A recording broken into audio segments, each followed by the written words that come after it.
Des experts et chercheurs africains ont souligné à Asila que l'intégration africaine nécessite d'adopter une approche de développement holistique et de rendre les économies plus inclusives. Ils ont également noté l'impératif d'adopter une approche de développement globale et prospective qui intègre toutes les variables, mettre en œuvre les mécanismes devant permettre aux sociétés de mieux coopérer et de s'appréhender les uns les autres et de promouvoir l'afro-responsabilité à travers l'audace, la communication et l'action. Aujourd'hui, l'intégration en Afrique n'est plus une opportunité ni un choix, c'est aujourd'hui un impératif qu'il s'agira de réaliser dans l'intérêt d'abord des peuples africains et qu'il s'agira de réaliser pour répondre aux expectatives de jeunes qui souhaitent évoluer dans un espace de paix, de stabilité, d'évoluer sereinement. Aujourd'hui, pour réaliser cet espace de paix, l'intégration régionale, comme je viens de le dire, est un impératif qui doit être construit d'une manière sereine sur 3 ou 4 dimensions fondamentales. D'abord, la paix et la sécurité, elle est fondamentale.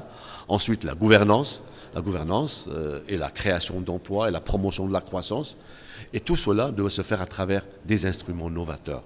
Prise en compte d'un certain nombre de paradigmes nouveaux en matière d'intégration africaine. Ensuite, on a évoqué les questions de méthodologie pour promouvoir, pour comprendre ces problèmes d'intégration. Et ensuite, quelques perspectives d'ordre opérationnel ont été évoquées.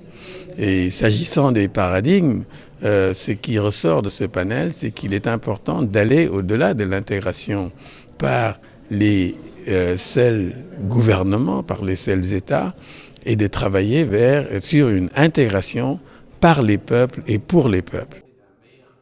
Placée sous le haut patronage de Sa Majesté le roi Mohamed VI, cette 40e édition du Moussem culturel international d'Asila dans l'Afrique et l'invité d'honneur propose divers événements culturels et artistiques, notamment des séminaires, des ateliers, des spectacles de musique, des défilés de mode ainsi que des expositions. Au programme de ces grands-messes figure également l'organisation d'un congrès international sur la sauvegarde et transmission des musiques dans le monde de l'islam, en collaboration avec la Maison des Cultures du Monde ainsi que d'autres colloques sous les thèmes post-mondialisation, quelle perspective, la citoyenneté dans la charte nationale, l'impasse de la situation arabe actuelle, possibilités et perspectives et pensées religieuses, incubateurs du terrorisme, contexte et moyens de lutte, et ce dans le cadre de la 33e session de l'université d'été Al-Mu'tamid Ibn Abbad.